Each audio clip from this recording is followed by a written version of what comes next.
Hello, today is the 19th Sunday in Ordinary Time. Our first reading is from the book of 1 Kings, chapter 19, verses 9, 11 through 13. Our psalm is Psalm 85. Our epistle is the letter to the Romans, chapter 9, verses 1 through 5. And our gospel is Matthew, chapter 14, verses 22 to 33.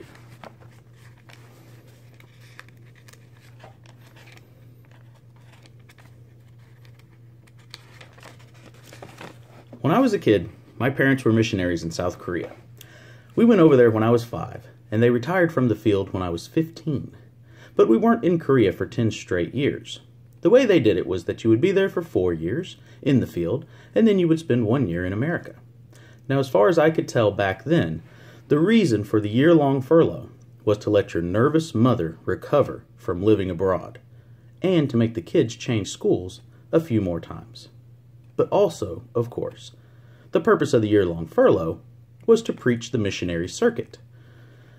Now, the missionary circuit is a lot like the rodeo circuit, only without the fun. You travel around to small towns throughout the South, in the summer especially, when it's good and hot, and you put on a show for the little churches all along the way, to drum up support for missions. It sounds flippant, I know, but it was a show of sorts.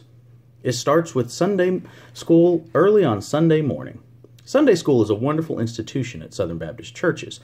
It is a Bible study that precedes the main service, and it's broken down into different classes for all age groups, from the nursery for the newborns, all the way up to the knocking on heaven's door crowd. I was never certain what my role at these Sunday schools was supposed to be, because sometimes they wanted to ask me questions about Korea. And of course, I was a kid, I didn't really know anything.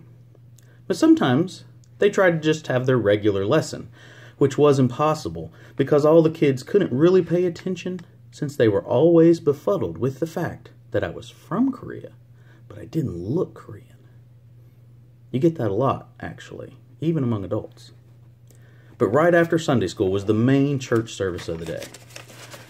We would all be seated right up front in the Amen pew, and there would be a little table set up, usually not up on the altar, but off to the side, where we would have our material evidence set up that we had really been to Korea. You know, souvenirs and the like.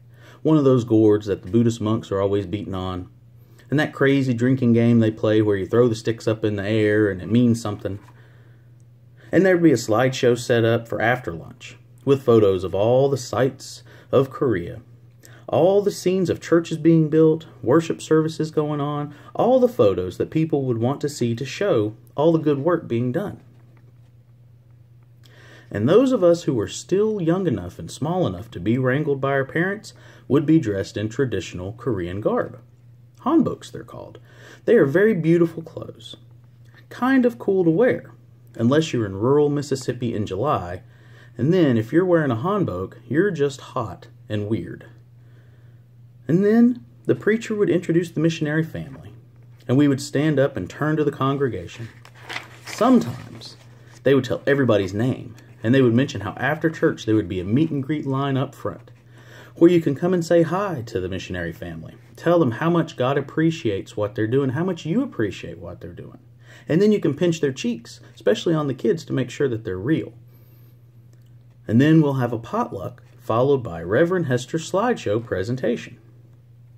Now at this point, after the family introduction and the potluck description, they would welcome Reverend Hester, my father, to the pulpit to deliver the sermon.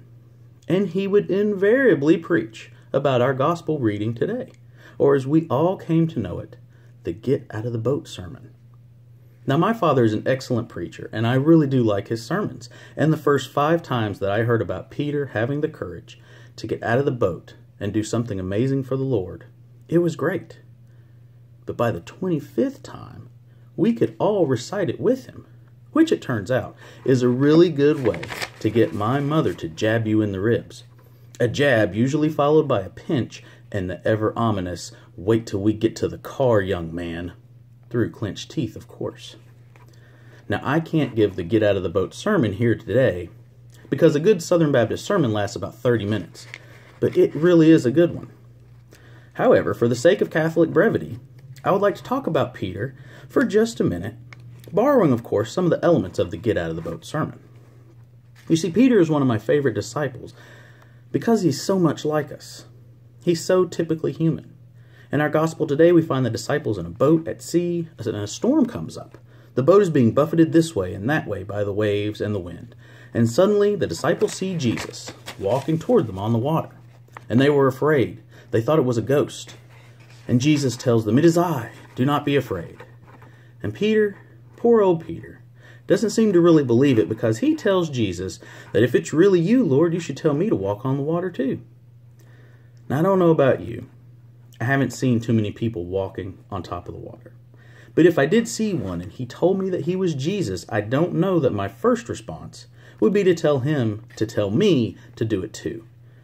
But that's Peter, bold and brave, willing to try anything, willing to try to do anything that God tells him to do, even if it doesn't seem reasonable or possible or logical. That's Peter. And that's not to say that he doesn't falter and that he doesn't question his faith, that he doesn't look around and think, what in the world am I doing on top of this water? Peter is still like us, after all.